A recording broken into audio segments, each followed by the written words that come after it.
নমস্কার। আজ বৃহস্পতিবার। বৃহস্পতিদেবকে তুষ্ট করতে গেলে আমি কটা নিয়ম বলছি করবেন। যাদের গুরুমন্ত্র হয়ে গেছে তারা আজকের দিনে গুরুকে মাথা নিচু করে ভালো করে প্রণাম করবেন। সাদা ফুল দেবেন, সাদা রঙের ফুল দিয়ে গুরুকে পুজো করতে হয়, তাহলে গুরুদেব প্রসন্ন হন। সাদা ফুল দিয়ে পুজো করবেন গুরুকে, আর খুব করে গুরুর মন্ত্র জপবেন।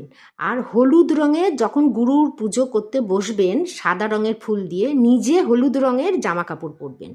হলুদ রঙের জামা কাপড় পরে গুরুদেবকে সাদা রঙের ফুল দেবেন এবং গুরুকে খুব করে ডাকবেন। আজকে হচ্ছে গুরুর দিন, তাহলে বৃহস্পতি দেব খুব ভালো হয়ে যায়। এটা কিন্তু একদিনের জন্য নয়, এটা কিন্তু প্রত্যেক বৃহস্পতিবার করবেন।